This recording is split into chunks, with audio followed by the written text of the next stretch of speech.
Hello, Texas, and welcome to the Hello, Texas podcast with Tim Murphy and Steve Peters. This week, the guys sit down with Texas artist Taylor Branch of Taylor Branch and the Lone Star Ramblers. We hope you enjoy the conversation.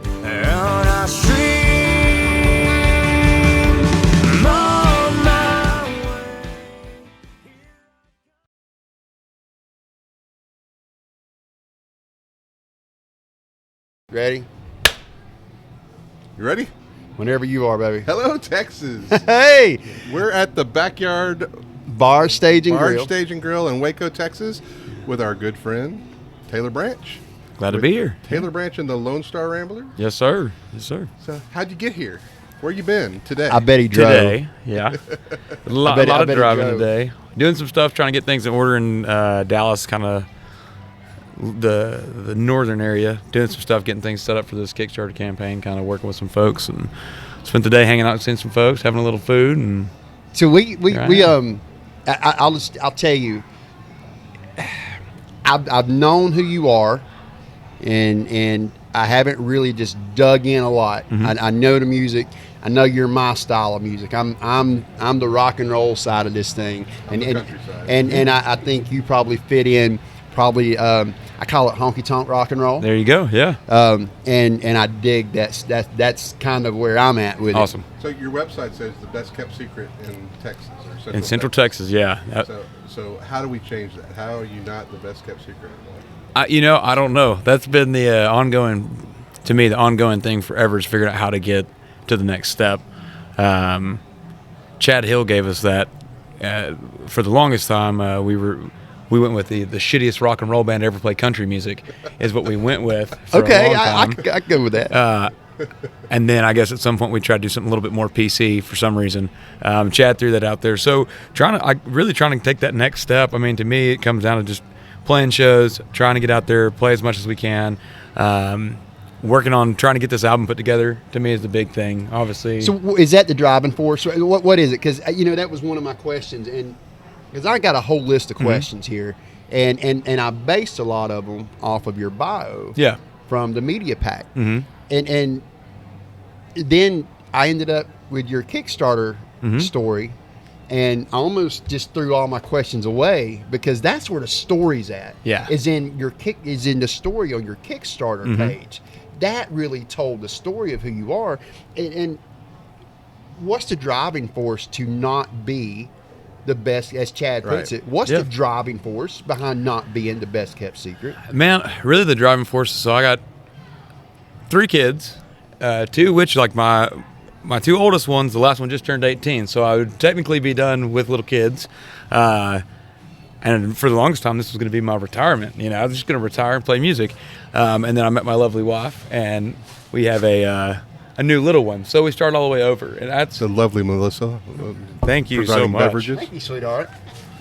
So I think really for me, the big driving force now. Cheers, man. Thank you guys for having me on. Kids, family. Kids. So yeah, I mean, like to me, Job. Whoop, I obviously did not take a strong enough drink on that one. She may have shook it. Set me in. Did you shake it? It's my natural shape. Well, there is. Anyway. Lost my train of thought. What? Right. So I think, man, the big driving force for me is one, like I've always done music since I was a kid, and I've worked really hard in the last 6 years, really trying to get serious, like really writing and really like exploring that. I've never done this much writing for my own stuff. Really, I've always written as bands and that sort of stuff. So with me kind of getting older, like a big push for me is kind of like I'm getting to the point where I'm like, okay, well, I'm happy doing what we're doing. Like I enjoy playing and going out and doing what we're doing. Like totally stoked with that. But I'm also at the same time like, how do we make that next step to trying to make a living, trying to go on the road and make this a real deal. And at the same time, like not just going out there and just running all over the place just to run, like to really get out and share those songs. And like most of the songs are written from I tell them that these aren't written songs, these are hard-earned songs. Yeah. So just, good life experiences that I've felt like we've earned these songs. And get out there and sharing that story and like just find some kind of common ground with people and relating to people. I mean, that's it's really the driving force right now. It's like, let's get this album done. Let's get these songs out there. We're playing. We're meeting people. And if the music's not out there, it's kind of like, hey, it was great. Thanks for the T-shirt. We'll see you later. And there's no, you don't outlive, there's no more living it. So let's start at the beginning. I mean, you said you've been playing since you were born, basically. Mm-hmm. Said he got his first guitar when he was 1. When you were 1, right? Your dad, I assume, was in music. What did he play? So he's a guitar player. Went to UNT. He's actually has a degree in jazz. So he's a jazz musician, and then taught for years and years and years. So most of my early growth as a child being around music was dad working on these jazz ensembles and different stuff. And then, keep me, same time we were also getting to hear lots of cool stuff. He raised me on a lot of great music. So really trying to play, getting into the idea of playing. Always been entertained. I think I talked about that a lot in the Kickstarter, as far as being entertained by the entertainment side. That was something that really grabbed me. It was just the energy. So for the longest time, it wasn't necessarily even learning the instrument. I was just I want to be on stage. I want to figure out how to do whatever these guys are doing. This is what I want to do. That fame, that bug. And I think, for the longest time, I don't think it was even the fame. It's just there's something. I tell people a lot. It's it's the most addictive drug there is. Being on stage and the stage lights and just the feeling. And there's something. And I think that's the hard part. It's not so much the fame to me. It's the thing of the relationship of when you're singing something, you look out and people are singing it back with you, or you get done playing and they're like, man, I got to know more about that song. What was that? Where did that come from? And some of the stuff is very open to interpretation. I know where the songs came from. I know where I wrote them from, what experience I wrote them from, but listening to someone else be like, man, it's really, I really relate to that a lot. And I'm like, oh, okay. But then we start talking. I'm like, well, we're coming from two totally different, but those roads intercross in some weird way. The interpretation part of it. See, that kind of leads me. I'm kind of curious. Going back and you followed your dad around, jazz musician, and just playing. You say you played a bunch of bars and stuff, and just different venues. I have one question. What kind of music was he playing? You mentioned in the online that your first time on stage that he got you up out of nowhere on a bar on 35. What bar was that?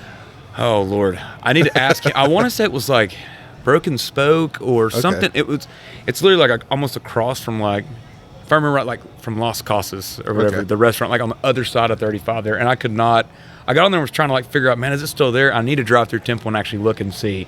But it was just a little bit just a small bar there. But I mean, that was to me really the first time getting to sneak in and feel I was in the show. It was. And you mentioned it was the first time you saw your dad do it. Yeah, so it's really fun when I was a child, Dad was doing a lot more different stuff, with the jazz stuff, and then he's playing with several bands out of Dallas, the Stratoblasters, and they were definitely more blues rock bands. Okay. And so that was definitely more what he was into. But I remember the shows, but I don't really remember the music till I got a lot older and really watching him perform. My dad, when he took his grown-up job, we moved to Gatesville. Initially, he took a music therapist job at the prison. So people were like, oh, he plays music. Okay. Wait a minute. Let me back you up. You said your dad took a job at the prison. Yeah. As a music therapist. As a music therapist, yeah. Okay. So that's how we ended up in Gatesville. And at that point, I knew my dad could play guitar. I figured he was good. He was giving lessons, and I knew that was probably 7, I guess, when we moved down there. So I knew he was good. People enjoyed my dad playing, but really it was church stuff. From then on, most of my young adult stuff was watching Dad play at church and sing hymns and then praise and worship, and so that kind of leads me sort of to my next question. Is I think I referred to it as rock and roll honky tonk is kind of where you're at now. You move from Christian rap. Yeah. And again, in his Kickstarter, you talk about going through a lot of bands and everything. You've moved through a lot of phases. Yeah. How do you go from, I think you said at 12-ish. Yeah. It was about 12-ish. How do you go from a DC Talk inspired Christian rap to punk? Yeah. To rock and roll honky tonk? What happened? How does that work? I've laid awake and thought on that a lot, because it is a very weird progression. as a kid thing to me, it was just something that was super catchy. That was just it's what I was listening to. It's what I was kind of inspired to do, I guess. I guess you was probably around that a lot, because you said your dad was playing a lot of worship stuff. Yeah, so it was like my first concert I ever went to was Stephen Curtis Chapman and what were they? Not Audio Slave, but I'm trying to think. Anyways, a Christian rock band, and it was a good show. Like, that was like, to me, that was like what my parents were kind of raising me around. You know, they were trying to make sure I was making the right decisions, and jokes on them. But it didn't go too far against the grain, but it wasn't your Sunday hymns and Amazing Grace, you know, slow standards. Right. But I think it's weird because with that, it was like that was what really grabbed me. And then the older we got, and the way we got into the punk rock thing was really, and to be honest, that was actually a Christian punk rock thing. Like, Waco had a really good Christian punk rock scene years and years and years ago, if you can believe that. But I do know that. I do know that. And so that's really, we were coming up here because we were seeing these bands from like different coffee shops, different like Christian stores were selling these punk band albums. So you know, punk is not dead. That's what I hear. It's still alive in Waco. Well. Yeah.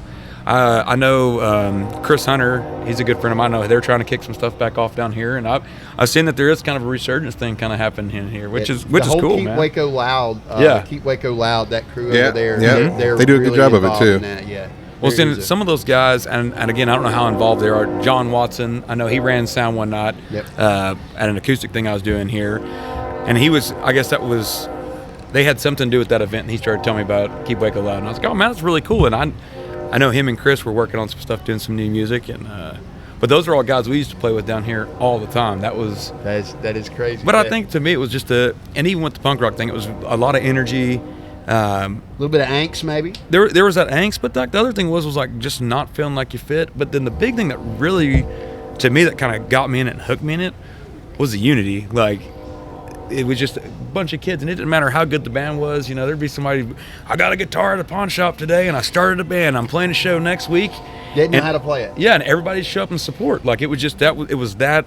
How old was you then? When we first started playing in that scene, I was probably 15 or 16. Wow. I think like the first show or two, like our parents would drive us up here and drop us off, let us unload our gear, and then they'd go have dinner and let us play music. Yeah. But I think that to me was like a big pivotal thing for me as well, like learning that unity and like the support of just like, hey, there's band playing, everybody like, let's go get to the front of the stage, let's buy their merch, let's support so it was something that I've always kind of carried with me as far as supporting other acts. Do you remember any of the places around that supported that? I'm guessing they're probably not around now. But no, probably not. Jubilee Theater, and I don't know what that even is now, over on 15th Street, old theater that this guy, he kind of like helped do a lot with the scene. He'd rent that place out and put on shows there. And so it was ran, I think, his Frankie Damage is what we called him, and I think Frankie Damage. Look that up. I think that's a historic name. Right? Somebody knows that's punk rock right there. Frankie Damage. Well, he did that, and it was the Waco Unseen, is what he called it. The Waco Unseen. The Waco Unseen, and he couldn't have been more than 18 or 19, but he was figuring out how to get the money together and rent this place, and then put this show on, like. And I mean, he was bringing in bands that for us were like their bands we'd idolized forever, Officer Negative and the Huntingtons out of California, like. And then the scene kind of grew, and then there was like a more secular scene, which I think at some point there we were kind of like, I don't know, this is a little more fun playing this side of the fence, like. Yeah. So, but yeah, like they had the Queers come out and play down here. They had the Bobby Teens out of New York. Like there was a lot of like pivotal punk bands for us that we were really into coming down and playing. But there's a heavy influence in that, and we see that a bunch. I want to take a quick break, and I want to come back. I want to talk about what some of those influences are just a little bit. Yeah. Is that all right with you? Yeah, we'll do a little reset. Right. Yeah, we'll just do a little reset, and we'll come back, and we'll talk about those influences a little bit. Hello, Texas. We're sitting down with Taylor Branch. We'll be right back. All right. Thanks, everybody. Cool.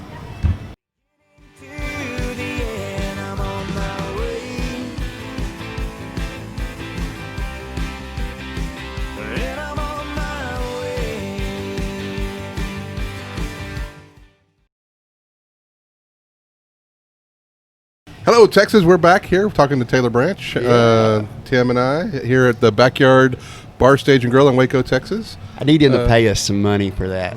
Yeah. Well. Hey, Chris. What's up, Flair? We just kind of Let me holler at you. We just kind of dog. crashed it today. So. Yeah. So man, I don't want to get too far lost in where we was at. You're talking about the punk scene and everything, and we know a lot of artists who've got a big influence, from the punk scene or heavy metal or usually some.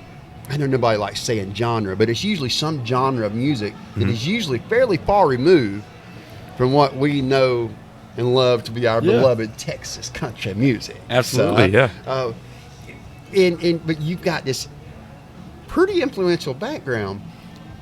What or who was the transition that came along to start moving you in the direction that you are now? I think it's weird. As we used to joke, even in the punk rock scene, you grew out of punk and you became you went to rockabilly, and then rockabilly led to a little bit more country, and then just outlaw country. That was kind of the ongoing joke. And I can't say that I can concur with that, because we don't really fit into the rockabilly category. Now, I did listen to a lot of it. Yeah. But I think a big thing for me is once we kind of finished the punk rock stuff, a lot of those guys in that band, the Garage 34 group of guys, we kind of ventured into some other stuff and got more into indie rock stuff. And Jordan Rudy was a big influence for me, and he's a best friend of mine. And of course, when we were doing punk rock, Johnny Cash was there. We did Folsom Prison every show. That was just one of those songs that we did, a way faster version of it. But Jordan always had a real vast, most bands I listened to or had come across was somehow influenced, because Jordan would be like, hey man, I just ordered this new sample CD. You got to check this out. There'd be these random bands on there. So Jordan, as that band started ending, he started his own project that was definitely more folk Americana. And because we'd played together so long, I just made my way into that as well. And I think a big thing for me was when we started getting into that. He'd be like, hey man, Towns Van Zandt, you need to listen to this. So he'd start playing that. Well, then we'd listen to it. Just it expanded from more folk Americana stuff, which I hate saying that, but coming more out of punk thing. When I thought about folk Americana, maybe some of the Eagles, it was it wasn't real narrow to singer songwriter folk Americana stuff. So we got it wouldn't be your speech, Steve. That's what he's saying. No, I got it. I was trying to break that down for you a little bit, man. Just I didn't want you to get lost over there. You still awake? I got it. Okay, good. So I think as that kind of progressed with him, I was like, man, I'm not we do some Ernest Tubbs. We do some stuff some old country stuff, but it would be in this real kind of dark, weird, eerie spin, and that was kind of how he spun grit in it. Yeah, and so I was man, shove it in the ground some. I need to listen to this. I need to start checking this out. And I used to always joke I'm just not going to do country. Country's just not really my cup of tea. I'm just not really I don't really feel it. That band, when it ended, I went to Dallas, and that was my thing. I was I'm going to go up here. My dad was back playing full time in Dallas, so I started playing with him some, filling in. We started a little acoustic thing together. And father's brother? Father brother, yeah. Father brother? And the more we started playing, I was like, man, I wrote a new song, wrote another new song, and they were just pouring out of me. But I was like, this is country music. I moved out of Gatesville, I moved to Dallas, and now I'm writing country music. We might have done something if we stayed in Central Texas writing country music, but no, we're gonna do punk rock. Now we're in Dallas, and it's all coming out country. And I can't say there was any one moment where I was like, this is what we're gonna do. And it wasn't even so much a shift of focus. I remember being at a Kevin Fowler show with some friends and watching it, and it was right when I was kind of writing. There's a lot more country stuff, and I was watching, and I was like, what's really weird is if you change the attire out of everybody in here, this is a punk rock show. There's beer flying everywhere. We're singing about being broke. We're singing about drinking. We're singing about partying.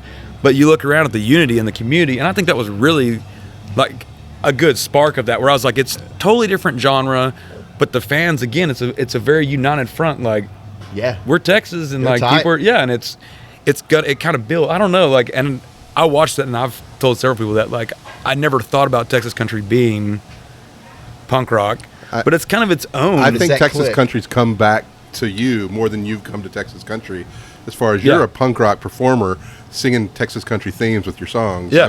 I can hear the country themes, but watching you perform is a different experience than just reading the lyrics on a sheet. True, yeah. I saw you with Mike Stanley in Round Rock in February. You toss your head around, the hat comes off. Yeah. You don't even realize it for 2 or 3 songs. Yep. It's a high energy show, which leads me into the album that you're currently recording. Do I understand right? It's a live recording? No. This is actually going to be so. Okay. We probably need to check that. We were working on a live album. We actually did all the live stuff. We did several runs trying to get that put together. The single that is out right now, Dusty Boots, that was recorded in that run. Lives are hard. Man, they're hard. Like, really, it's hard. And then the other thing is, like, looking back at it, we felt like we were ready to do that. Like, we were like, okay, let's make this jump. Financially, it made the most sense. We got linked up with a great guy. Ronnie Honeycutt was going to do all that work for us. And we started working on it. And the more we started playing the songs, like going back and listening to it, I was like, we don't know these songs as good as we thought we did. You know, Sure. 6 And then or when you 7 start Lone getting into Stars this in. production value of a live, I no knocks, but I think a lot of people really underestimate the level of work that goes into production to produce a good live album, because you want to give that experience. You want the fan, you want the listener to feel like they're right there in the midst of it. It's hard to do sometimes. And that's really kind of what the way fate plays and the weird way it all works. That's how Steve Shady kind of ended up involved in this. Because I like when we started talking about let's do an album, let's go record, let's actually like do this.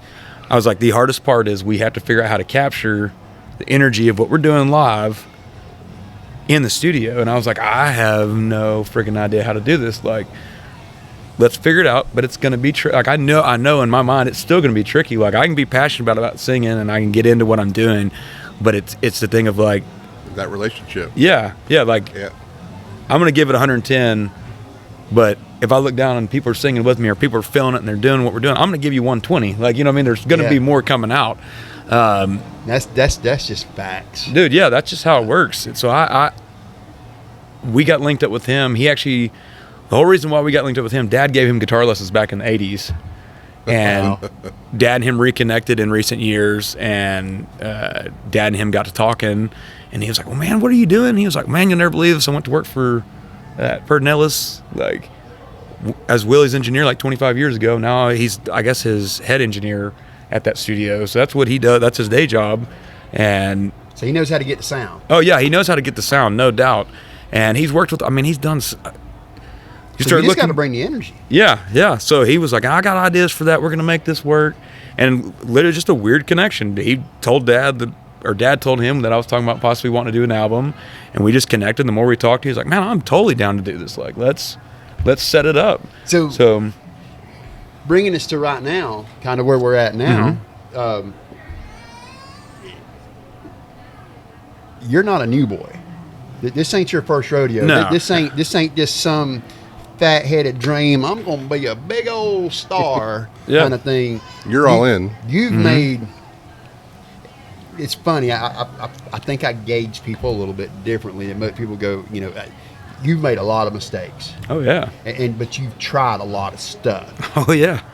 So you've seen what don't work. Right. A lot. And in that, you've watched all around you what does work.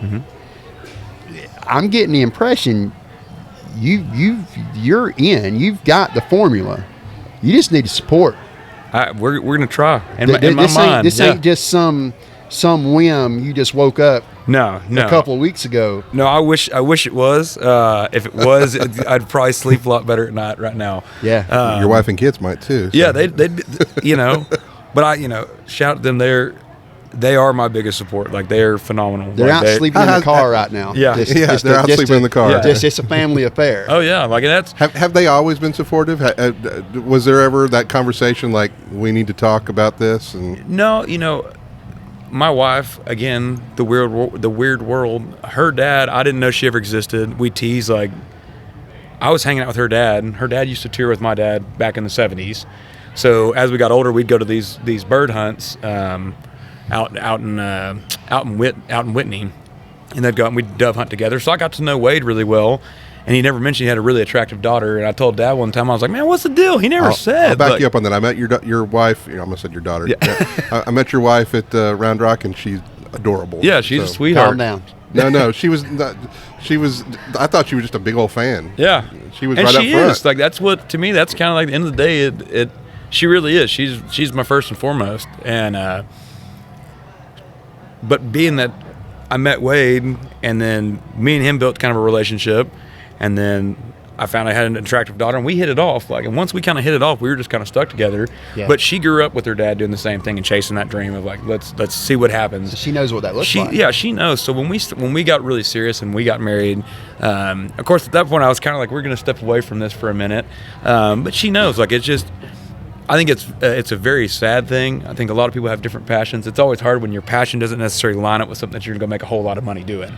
And the knots away and the struggles. And I mean, we were talking today. I don't think I've been home before 1:30 this whole last week because it's just been working on content, shooting videos. Like, there's a lot of that stuff behind the scenes that unless you've done it, you know, you guys know what I'm talking about, like working your editing. But I mean, like the other side of it, there's so much work, you know, to turn out a short video. Just the creative side of it.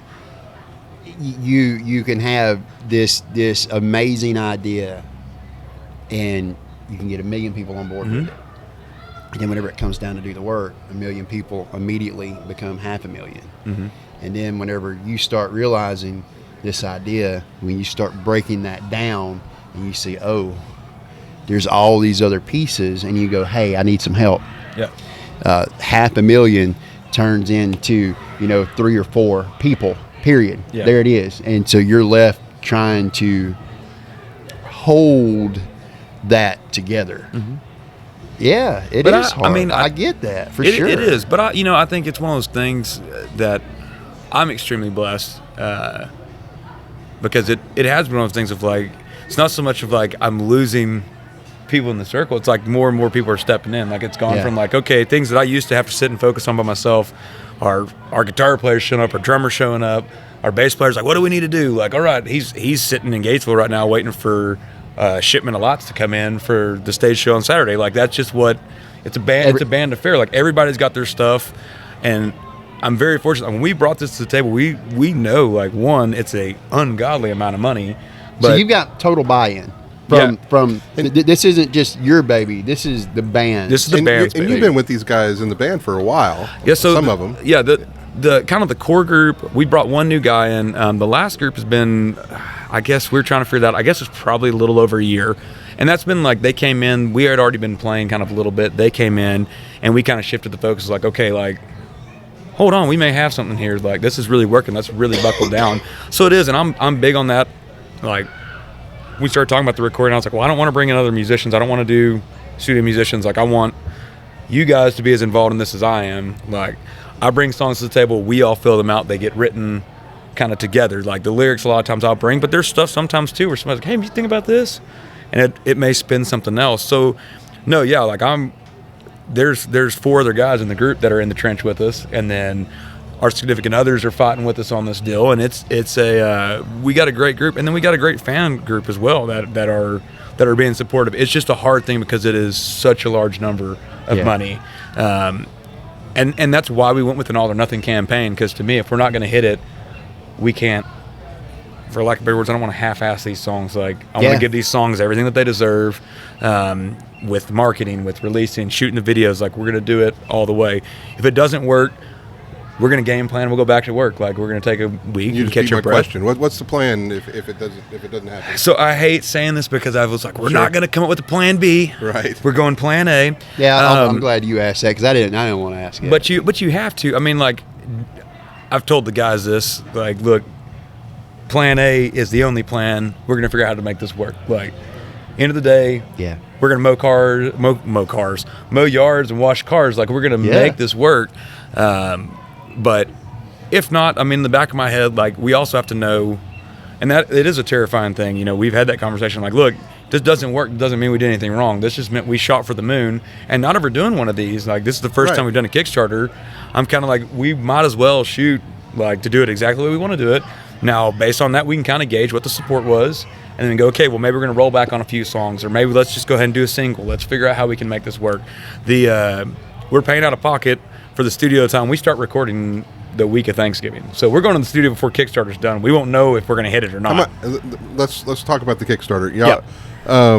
as of today, I think the Kickstarter's for 16.5, and you're about 6.5 right now. 6.5. So, and you got about 3 weeks left on the Kickstarter. So we did also get a check. That's as we're recording this. Yeah. So we got a check that came in that is going to be that we still have to submit onto there. The guy, old school guy, and he didn't want to do the Kickstarter. So we have to get that submitted on there. So we're at about 7. So realistically, as terrifying as it is because it's not as close as what we'd hope it would be. We're still tracking really good. Like when you get to the numbers and cents, Right. we're staying ahead of it. In the 30-day span, it's still doable. We're not at the halfway point yet, but our push was like, okay, we're just gonna try and tear this up. First 2 weeks in, man. Let's grind. And so we've reached out and obviously, like, we appreciate the opportunity to come hang out with you guys because this is the thing. It's like it's getting out to as many people as possible, and it's one of those things that's. If nothing comes of it, like something already has come of it. I mean, we released that song. We just did that video. We actually shot photos one night. The next night we went in and we shot that video for that song. My Ghost. Yeah, My Ghost. Great song, by the way. Thank you. And our photographer / videographer, Trevor Lamb. Yeah, Motion Theory. He's like, just trust me on this. Bring your guitar. Let's go back to that building. Where was that building? So it's actually in Gatesville. A good buddy of mine. That's like part of his house. He has like an old shop that he turned in. I like the way looks like a 2-camera setup with light shot overhead. Camera geek stuff. Sorry, I seen the production of it. Yeah. and I'm sort of a fan of Trevor's. Now I will be the first to say I am a production snob. Yeah.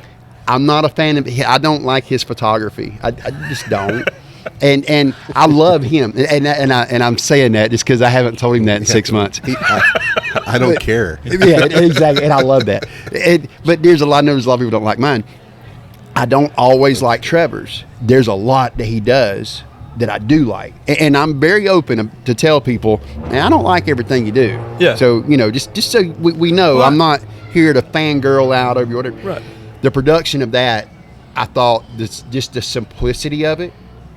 The production did not override the song. Yeah. And it fit it. The tones, the cigarette at the end of the guitar, and it just sitting there, and the overhead light, and that being the key light right there, just kind of encapsulated that moment. Yeah. And along with the song, the I vibe thought it was a good choice of song. Yeah. To showcase with Boots on Spotify and that on Facebook. Basically, it's a good way to showcase what you get at one of your shows. One, it's kind of funny because that was not planned. That wasn't what we were going to do. We hadn't really thought about that.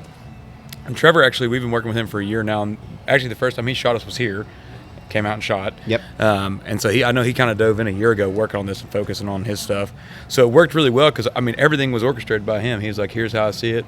Let's do this. Let's try this. Let's do this. So he kind of took the direction of it and kind of steered us, obviously based on right now, but we haven't had anything. Like, even if this fails tomorrow, it's still really cool because we haven't had that kind of traction. I mean, I think last time I looked, we're at almost, I think it was 8,000, 9,000 something views on that video alone. So to me, I'm like, well, it's catching momentum. Like, yeah. It's really like at this point trying to get people to thinking about like click on it. Yeah, click on it. Yeah, and right now it's all about click through. Yeah, it's clicking just click through. And then another thing is we've been trying to explain that to people is like I don't want people to think about this as a donation. Like I hate asking for donations. I don't want it to be like a donation, but I want people to really think about it as like you're pre-ordering your CD.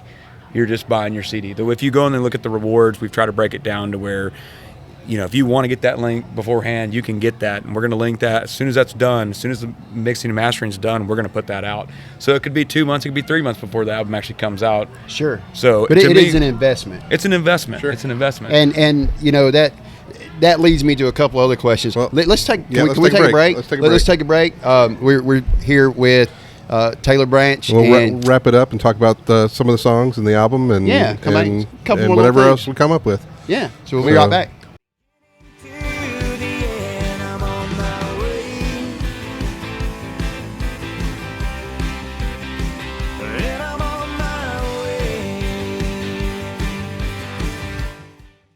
Hello, Texas. We're back. Steve and Tim with our friend Taylor Branch with Taylor Branch and the Lone Star Ramblers. We're here at the Backyard Bar, Stage, and Grill in Waco, Texas on a downtown Waco. Beautiful Sunday afternoon. There's some game. I don't know. Is that whatever that is? Nobody's paying attention. You know, there's like this 2,000-inch screen TV. I just want, on the stage back there. If Dallas sucks, so nobody's paying attention anymore. Whatever. It is Sunday, right? Man, there's a lot of people here. I didn't actually expect. I forget it gets busy. It's a beautiful day out here. We scheduled this because I figured Sunday afternoon at a bar, there's not going to be anybody there. Then I realized it's a sports bar, and we got a little concerned on how that was going to work. Yeah, because sports on Sunday is a big deal here. I have to thank the sound guy here. Yeah, Cooper, man. Cooper, appreciate you, man. You sort of fixed us up a little bit there. I appreciate that. Turned down the TVs a little bit. Just a little bit, but I can still hear it and everything. Man, let's get back to this because you got stuff to do. Yeah, oh, man. Hey, I'm all y'all's, man. You're the road traveler. We left off and we was talking about money for this Kickstarter to get this thing going, and people not to look at it that way. This is we're supposed to fit out some tunes. I know quite a few people have done that, and they've done that fairly successful. He used to be Kirk Baxley, but now he's just Baxley. Yeah. Mm-hmm. I think before he was Baxley, I think his last, I think his last country album or whatever, I think he may have done a Kickstarter kind of thing. Shadowlands, yeah, I think. And I think he done pretty good with it. So I just, all I want to say to that is, don't overthink that too much, because when you're good enough to do it, I think you very much are. I don't think it's a matter of I don't think you should be worrying about it too much. Yeah, I think it is absolutely appropriate these days, because the cost of production is stupid high. Yeah, and just keep playing shows. Yeah, just keep playing the shows, man. That's end of the day. Like, I'm excited to have this, like, especially with my kids, my little one. Like, how old's your little one? He'll be 2 next month. Wow. Yeah. So with him, he's all about it. My older ones, they at least kind of know.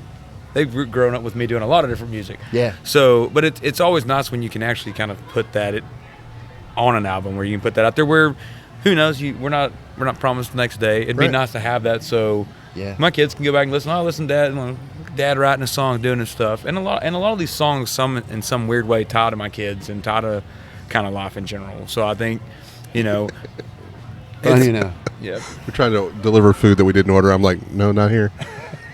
So you'd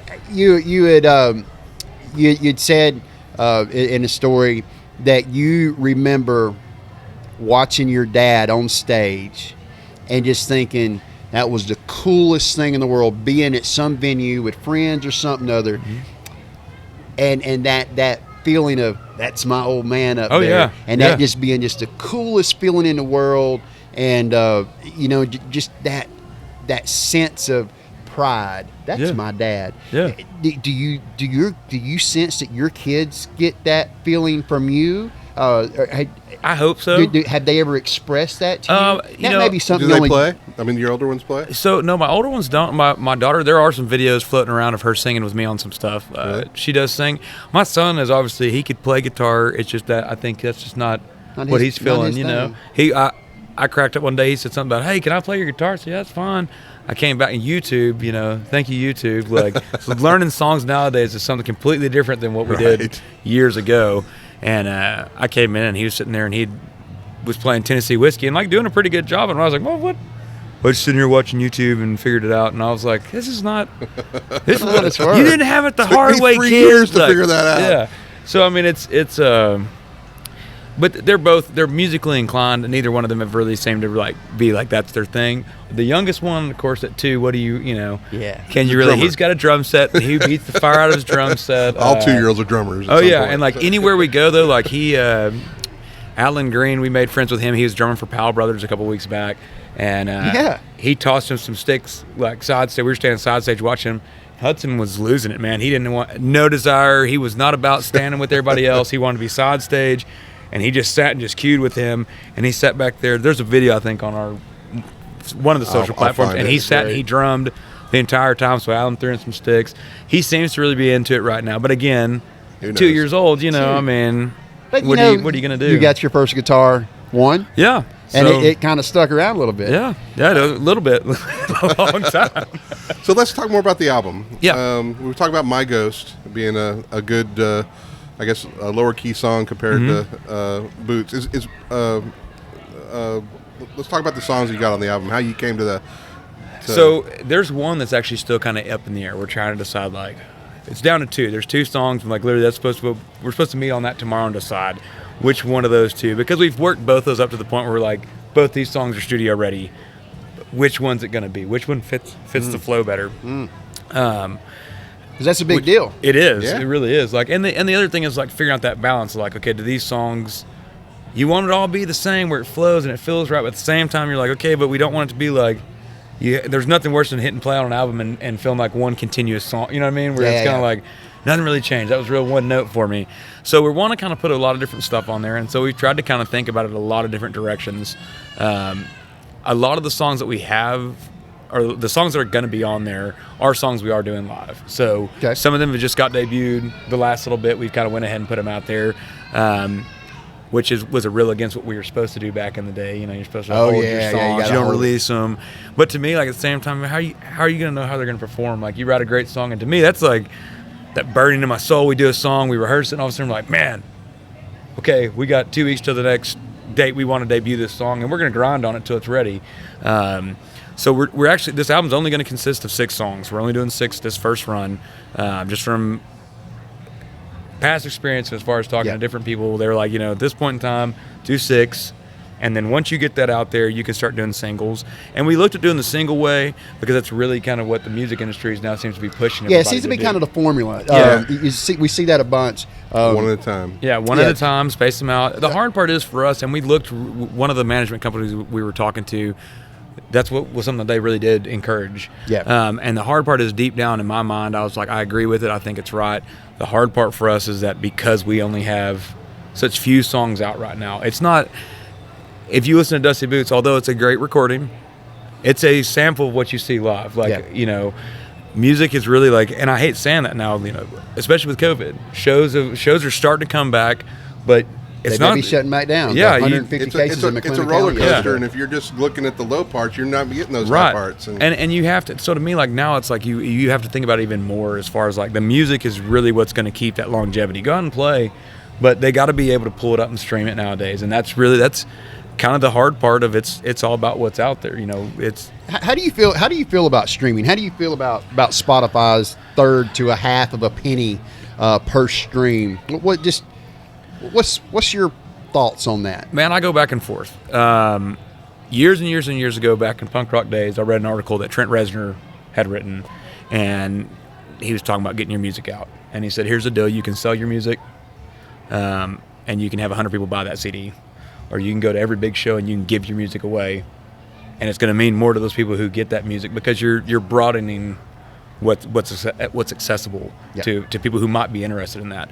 So I think at certain levels, it makes more sense for us. I mean, we know we're not going to get paid on Spotify. We're not going to get paid on any of the streaming platforms. I think that's kind of a general consensus. Right. Nobody's expecting to make money. And there. I think at the end of the day, as a musician, I'm more prone to buy somebody's album because I know you're not going to really make money on any of this. But that's I think where we are. We'll buy. We'll go to iTunes. We'll buy the album on iTunes. Right. I'll buy it at the shows if I can. Like I said, that's normally how I am. Like, and it's weird because even like for me, it's more nostalgic. But I'd rather buy a hard copy because one, I know that money's going to them. We're a little bit older too. Yeah, so we relate to that. Right, and you can get the production. To me, the production cost can be a little bit lower. Distribution obviously isn't outrageous, but if you can buy that CD, and they're getting a lot of them made. To me, it's like I want to put that cash in their hand. Yeah, because I'd prefer them do that than it go through all the channels that gets their cuts out of it. Right off the top. But and especially at like the level we're playing at, and bands that are above the level that we're playing at, I think at some point, obviously, you don't want anybody giving their art away for free. Yeah. But at the same time, I'm musically, and again, it's more of a punk rock kind of rock and roll thing of like, I'd rather somebody listen to it than not buy it, which is why we're terrible at merch. Like, I think we're the hands down worst merch band ever.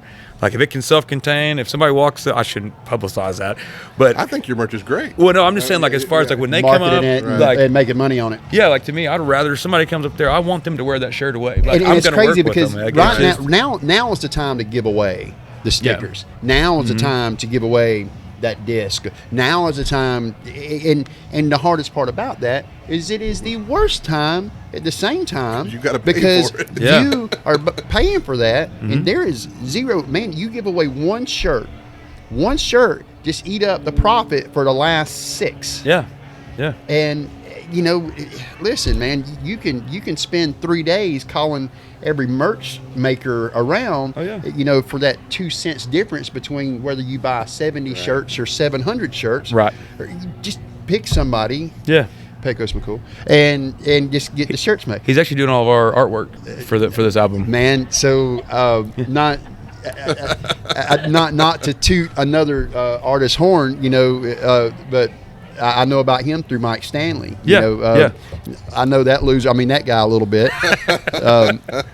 And Love you, Mike. I love you too, Mike. I love him through. Man, I'm like Mike is one of those guys that threw us, like, we kind of hit a wall because it is hard booking without music. When you have one single out, like convincing bars that have never seen you. And I reached out to Mike, and Mike literally messaged me within 20 minutes and was like, "What are you doing Saturday? Get your stuff together. I know about you because of Mike. Okay, yeah. And Mike and T.W. Sullivan out of O'Brien's are the reason I know who you are. Yeah. Mike, man, Mike and Steve are like my best friends, and that is outside Good of the friends. 05 family, and man, he may not want me to tell. I'm gonna tell it anyway. So he in not so many words, I guess you had opened for him or something other, and he and I were talking a day or two later. Mike very rarely will go out of his way and say, "Hey, you need to listen to them." I think that was the February show, and it very well may have been you and some other girl. Dang it, I got her name wrote down at the house. I don't remember what it is, but just Mike is not blown away very often. I don't know what it was you did, but he made it clear. He says, "Man, I wasn't prepared for that." And that's the one comment that I'll say is when you go to O'Brien's and some guy named Taylor's opening for, sure who y'all opened for that night, and you get there early and you're like, wait, did I get here late? Is this the headliner? Because that's your expectations beat where you're at right now. That's kind of a general consensus, man. Right. I mean, we was just talking to Cooper a while ago, and was telling Cooper, we're fishing to meet with this guy, Taylor Branch, and he's like, oh yeah, and he's played here a couple of times. I remember who they are. Cooper don't remember nobody. That's good. And whenever the sound guy remembers who you are, you've done something. But that's kind of the general consensus. Is holy crap! Is the main attraction on now? Is this the big show? Right. And that's what we hear a good bit. That's the buzz. To me, I think that's really. But one, I think it kind of, and I can't say what we're not any better than anybody else. That's what's kind of funny. I don't feel like we're any better than everybody else. I feel like we. My dad always raised me, make sure be humble. Like that's kind of the first thing. You be humble, and then respect everybody in their craft. So like.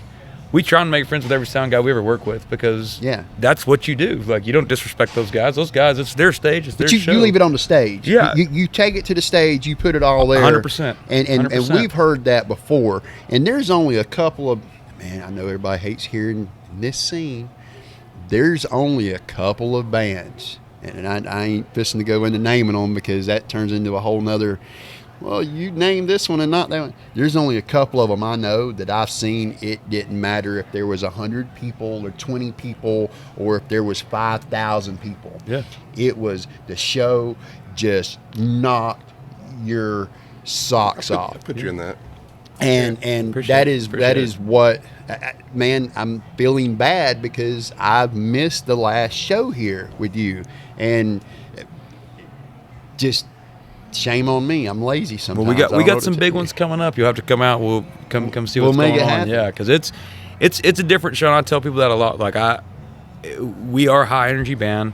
Our drummer Corey Porter came from the metal scene. So if you want to see a stick spinning dude, let's talk about your band. So yeah. You got Corey on drums, Brent on guitar. Yeah, so Brent's doing guitar. He's also doing steel for us, and then on some of the recording stuff, he's gonna be doing some banjo too. So he's kind of the utility man. He just got it all, and he puts out fires and saves life, in his day life. So it's kind of like he's just a jack of all trades. And then Tucker Jones is our other lead player. So we actually have two now. And then of course I do the singing. Brent does do some backup as well. And then Wes is playing bass for us. Wes Tucker is our bass player. So you got some seasoned guys, and I guess that's, and I guess the way that to kind of put all that together is again back to what we said earlier. This ain't you ain't a new boy here. No, you know that this ain't just some thing you just put together last week. Right. This silly notion of I'm going to be a rock and roll star. Yeah. No, you've done the work.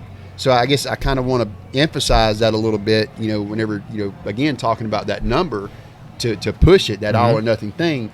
It's the real deal. I got a kick out of Live and Amplified. I'm not the website did 8 bands to look for in Central Texas. Yeah, you was telling about this earlier. 1 was Baxley, who we talked about. Yeah. 2 is Lily and the Implements, who I can't shut up about, and 3 was Taylor Branch. And I'm like, well, this is the cool. Whoever did this list knows what they're talking about. So, of course, I looked at the rest. Jonah May is on it. Makes sense. Kayla Ray, Dustin Brown is on it. And that tells me a lot because they're all they're different. Baxley is very different than everybody else. Jonah May is very different than Lily, and Kayla Ray is very different than everybody else. You don't fit in the same mold either. So I would give that credit. I don't know how to compare you to anybody else, which is a compliment. Yeah. So let me ask a question. It's hard on that. branding it, but yeah. Sure. Well, let me ask you a question. So, a year and a half from now, you're blowing up, and pick a streaming service. Taylor Branch Radio. What other artists are in that that playlist? What other artists am I going to be listening to? Taylor Branch. Well, all right. What else am I listening to? The hard part is, I think, in that is it would be very diverse. Yeah. So one of the things that was great with punk rock is that it's very unified. One of the bad things with punk rock is it's very tight knit. It's punk rock. Like, you don't want labels. You don't want that. But you can go to 2 different extremes. You can within the genre. So I think the one thing that I learned when I did leave punk rock was I was like, you know what, man, I'm going to really open my mind on this, and I'm going to listen to everything. And that was a big thing for me. So, at this point in time, there's hip-hop artists I listen to that, are like in a constant spin on what, like, my Spotify is probably terrible looking. You probably don't want to, like... Yeah, let's see what it looks like. What are you listening to right now? Let's see whatever it is you're listening to. What are you... Let's see how... I'm going to say this may be embarrassing. Let's see. The Revelist is who's playing right now. But, I think this playlist was off Nathan Ratcliffe. And the Night Howlers, I think, is who that was. So Ratcliffe. Yeah. I can actually... I can see that playing. I can see that playing with you. Yeah, so, like, that's something I dig a lot of his stuff. Future Birds is another one that I've been listening to a lot lately.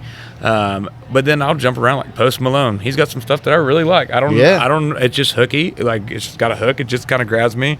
No hates there. The Glorious Sons.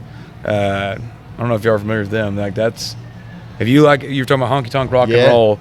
It seems like I may Sawed Off Shotgun, and then Killed the Lights. Like, they're just like, just something that's real gritty and dirty. Like, it's got that rock and roll grit to it. What draws you? The attitude, the lyric, or the melody? I think in some ways it's probably all three in some weird combination. Yeah. Like, it has to be, like, to me, it almost, for the song to really grab me, which I say that maybe not, like, Post Malone, one of the things that really grabbed me with him is that he's such a weird looking guy. Like, he's just not what you think of. Yeah, he sounds different than he looks. And it's not like there's a real edgy, hard attitude with him. He just seems like a very cool guy that would drink a beer with you. And there's a lot of artists that I don't think it's so much the edginess or the look that really grabs me on them, but I think it helps in it. But there's something, you know, you listen back to the Stones. Like I love the Stones, but like something about his voice, like wouldn't matter what he looked like. You were like, that's a cool guy. You just listen to how he's enunciates certain things. You're just like, man, I'm telling you, like So hook is another thing to me. Like if I can hear something that my toe immediately gets going, which is why, like, love it or hate it, we write a lot of stuff that when you get to the chorus, it's a real repetitive chorus. It's kind of the that's what keeps it. That's the catchy part of it. Well, to me, like, it's one of those things. If I know, like, when I go out and I'm playing something, if somebody's paying attention, you get different fans. You got people who are there for that hook, and the show, and then there's other people who are there wanting to hear the lyrics and wanting to know, like, this and that about the songs and where they came from.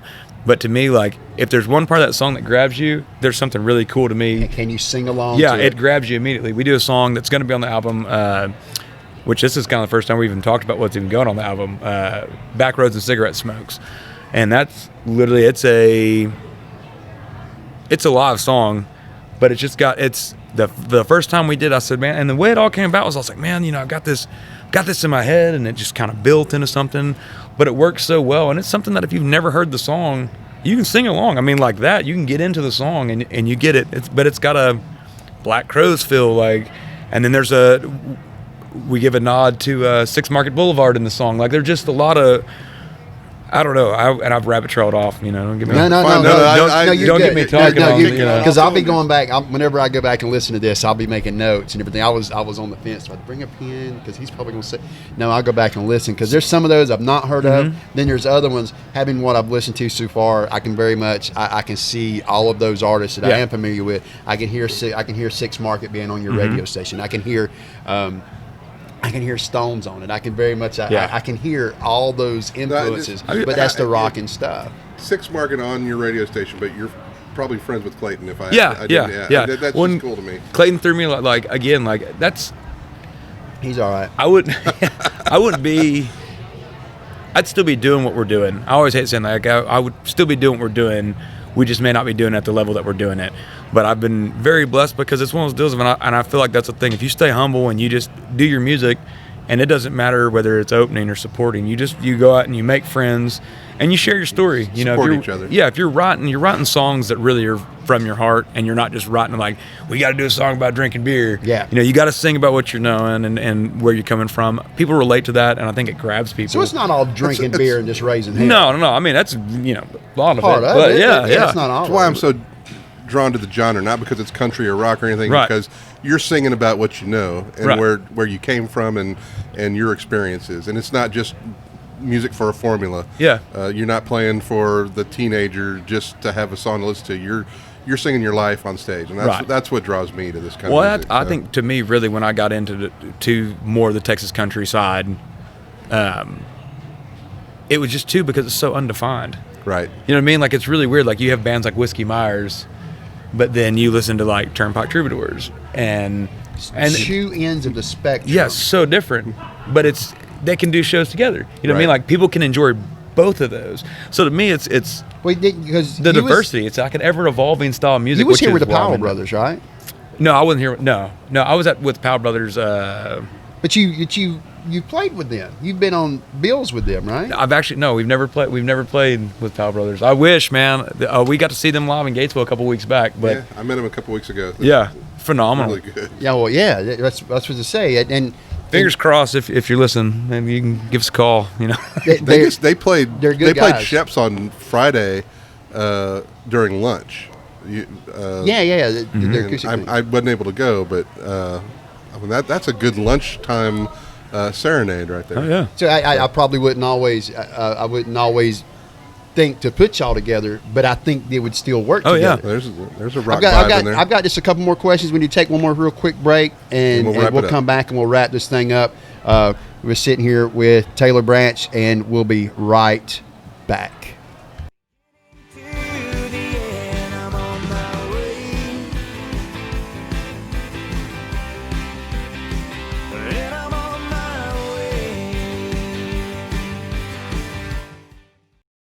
And we're back. Hello, Texas. Hi. Steve and Tim with Taylor Branch at Backyard Bar Stage and Grill. I'm getting good at saying it now. Too many breaks. Yeah, it's not too hard to say, but after a while, you just say Backyard Waco. So we've had hashtag Backyard Waco. We've had a great conversation with Taylor. Thank you for coming out. Hey, thanks for doing having this. us. Absolutely, man. I love your story. I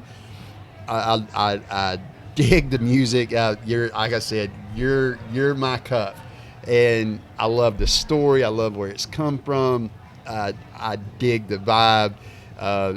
Man, you was on time. You didn't show up. You didn't smell like weed. You wasn't half drunk. And listen. The a miracle. The 2-year-old in the car, Mike. You're not just a rock and roll guy, but you are a seasoned professional, and I am grateful to be able to sit here and get to know that a little bit, and it really just excites me. And I just tell you, I miss that. I miss having an artist excite me. Conversation. And from an artist that you know what you can, and I haven't seen a live show, and I believe we're gonna have to in fix you. that. Yeah, we're gonna have to fix that. But you kind of get that feeling, and I haven't had that in a while, and that makes me, and thank you, that makes me feel really, really good. Thank you. You're not just some, and. I think I said during the break, man, you're the horse people need to be betting on, because it's coming, and I've named that in 2017 for another band, and that train was rolling, and it ain't stopped since. So I'm gonna go out on this one too. Thank you, brother. We'll talk later on what that is all about. But we're here, talking about your album. You have the Kickstarter out. What's the name of the album? Where can people find you? Let's talk about it. The name of the album is going to be Stay the Course. That's kind of a nod to my granddad. That's kind of one of those funny things when we brought it up. I was like, man, I'm thinking about this. We'll self-title it. My granddad, like, anytime I asked him anything, would be like, well, I'm thinking about doing this. Well, stay the course. That was just his thing. Like, make your decision, stick with it, stay the course. So when this all kind of came down, I was like, man, maybe that's what we do. I wrote it in the back of the trailer. And one of the other guys dropped the tailgate down and was like, stay the course. And I was like, yeah, my granddad said that, man. I was kind of kicking that around for the idea. I sent a text message to our drummer, and unanimously, we're doing it. Like, okay, hey, stay the course. Like, that's a great idea. So that's the way it should be. Yeah, kind of nod to him. And if you read the Kickstarter, like, obviously he's kind of the one that allowed my dad into music. So it's kind of fitting to kind of be like this, pay homage to 2 generations worth of guys supporting me doing music. So Stay the Course is the name of the album, and then website, the longest band name in the world, www.taylorbranch.lonestarramblers.com. We'll link it. We'll put that down there. And we didn't talk about this, but we're drinking Lone Star. You're Lone Star in the name. We talked to you're not a sponsor for Lone Star. We're not. The Lone Star's not a sponsor. We got to fix that, because obviously you're built for Lone Star. I mean, we'd save a lot of money too. Like, and you're not asking for a lot. No, maybe a cooler and maybe a pair of boots. Throw a 12-pack in there. I mean, whatever we can get. We're musicians. We'll take whatever they can give us. And it's not a fake. You're on to Lone Star no matter what. No, yeah. So it's and I've sent them the email on it because I was like, man, that's a great story. Maybe they'll take it. When we were doing punk stuff, we played Dallas, and they said free bar tab. And I mean, I was ripe 21, like just starting to drink. And I think I was the only one in that band 21 that was 21. Nice. So we got there to play Dark Side Lounge in Deep Ellum in Dallas. And then I walked in, I was like, I'll get a Bud Light. And they were like, you get a Lone Star. You're in the band. That's all you get. And I was like, well, they said free bar tab. She's like, yeah, all the Lone Star you want. And I was like, all right, whatever. Like, it's beer. It's not bad beer. I started drinking, and I was like, man, this is great. Like, what's everybody's problem? We got home. I started buying it. It was like $3 a 6-pack, show my age a little bit. And from then on, it just kind of became like that was what we drank. You couldn't find it anywhere then. Like, and then we played in Austin, and it was everywhere. And I was like, what in the world's going on? See, I'm from Georgia. We drank PBR. I drank PBR there. And then we moved here, and we came out here for a couple of parties. Our friends throw parties. We drove from Georgia to here for a party, Houston actually, and man, we stopped every stop we could between Beaumont and the state line, and we loaded the back of her car up with Lone Star beer, and we took it back to Georgia. And I drank that beer too. Well, I'm hooked. Like, it's terrible to be that way, but it's kind of, to me, like, it's kind of become our thing, and it's been my thing since I was 21. Like, that's just kind of, I'm tried and true on it. I'm not gonna lie. The older I get, we'll know something happened when they changed the name of the band to Taylor Branch and the Shiner Ramblers. Well, I've sent them several emails, like, trying to get in touch with them, and we keep getting the good generated. Hey, well, if there's any interest, we'll contact you. And Tucker, our lead player, he's said it a million times, like, well, I think it'd be easier to get Shiner. Like, I'd rather drink Shiner than Lone. And I'm like, well, I'd rather drink Lone Star, and the rest of the band is more Lone Star. So, but we'll see what happens. I will say, the older I've gotten, I'm more of a blue guy now. I'm on my Lone Star lights, keep my girlish figure. I understand it. So tell us again, what was the website again? Taylor Branch and LoneStarRamblers.com. Where can we find you on the socials? Man, so we're on Facebook. And, of course, if you go to the website, it's all there. All the links there. Every link's on there, yeah. I guess we're not as trendy. We did get a kick. What is it? TikTok. We're doing TikTok. I call it the Tic Tacs. Yeah, the Tic Tacs and the twits. Yeah, and all that stuff. I'm not good with all that. Man, I'm not either. Like, I've tried really hard. Twitter, like, we need some kid to run our social media. Yeah. I don't really do anything on Twitter. I try. Like, my wife does a lot of social media stuff. She's a writer as well, and so, like, some of the stuff we've talked about as far as, like, that stuff, she gets it way better than me. She's like, well, you don't really have enough followers for, like, you're not gonna be that pivotal on Twitter. So, but you got to be somewhere, Yeah, so you got to be present. I try to make a post every day on Twitter, and right now it's Are We There Yet? That's all. The only thing I've posted in on the Real T Murphy forever is Are We There Yet? Because I get the snarkiness of it. Yeah, something has to suffer. You got to go all in on something. Everything else kind of takes a backseat. Right. He's got a teenage daughter. Steve's got a teenage daughter that would probably be perfect, but she is so cool. She's so cool. She has nothing to do with that. Part of none of us at all. So there's one day. There maybe we'll see. We'll keep our fingers crossed. Then, so the Kickstarter is good for another 3 weeks. Running December 6th.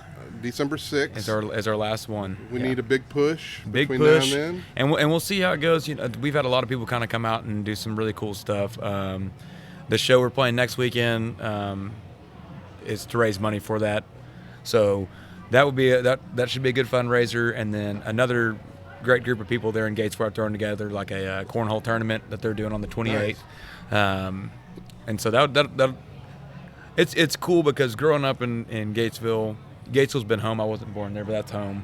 But it's a great little community, and this is the first time in my life, like, I'm playing music like that Gatesville can get behind. Like the punk rock thing, we had a great fan base there, but it was a younger fan base. For now, like, I mean, I got a super nice email, like, just of words of encouragement from one of my coaches in high school that came across the My Ghost video, and I was like, really? Man, coach, like, thanks, coach. Like, okay, awesome. Like, what, So, does it feel comfortable now? Because you've said in other, you played a lot of other genres and stuff like that, and you've always sort of felt like a little bit of the outcast. It's not kind of just a little bit of left of center, a little right of center, whatever. Does what you're doing now, does it feel comfortable to you? Do you feel kind of, as hard as it is, do you feel like you're in your groove? No, absolutely. I think, and I probably should have emphasized that more. That was something I dealt with a lot when I was younger, was trying to kind of find that groove. Yeah. And then it's like, once you kind of fall into it, like, I told my wife at one point in time when we were watching my dad play, I was like, right there, like, when you're really watching an artist play and they're really they're in their zone, like, you'll never see someone more alive and more dead at the same time. Like, you're dead to everything else, the bills you got to pay, what you got to deal with when you're done. But at the same time, man, it's full throttle. Like, you're just so alive in that moment. So it's I think first times doing it, younger doing it, it was a ball of nerves. But I think, like, now to me, like, in some ways, I'm almost more comfortable on stage because I know what I'm supposed to do there. I'm like, I'm here to sing a song. The rest of them, like, oh, I got to pay bills and go to work. Like, the rest of it I'm confused on. I'm not confused. I just don't like it. Yeah, it's not as much fun. But, yeah, I think it's, for me, like, honestly, being on stage, I definitely, like, the ultimate doing what you love. Yeah, I mean, to me, that's where I'm kind of I'm in my element. Like being a dad and a husband is like they're right there neck and neck. Like to me, like watching your little ones grow up and raising decent human beings is a great feeling. And then playing my music is right there, and it's. I think one thing that's really hard to say is it is that constant terror, and that's kind of the thing on My Ghost is like you almost hating yourself in some ways because there's that. Yeah. You're dealing with that thing of wanting to support your family with your music, and at the same time feeling bad because you're trying to support your family with your music. You're following your dream, and you're teaching your kids. Yeah. In the You long gotta run, push down, yeah.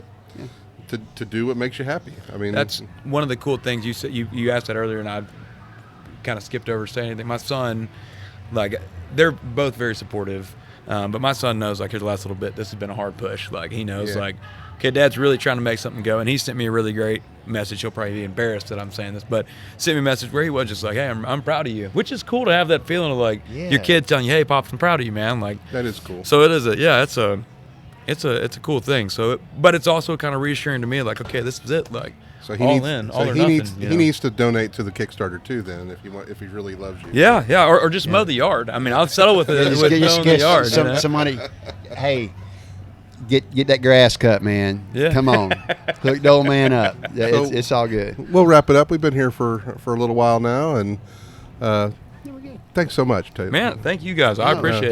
Thank you for absolutely taking the time. We always worried we won't have anything to talk about when we sit down with somebody, but we could do this for another hour. I still got another hour's worth of questions. Yeah, I've still got more questions. Well, when it comes out, maybe we'll do some debuts with you or something. We'll do part two. There we go. One thing I'd like to do is when the album comes out, sit down and talk about each song and how it happened. And the songwriting to me is my favorite part of the music, and listening to your words is fun. Thank you.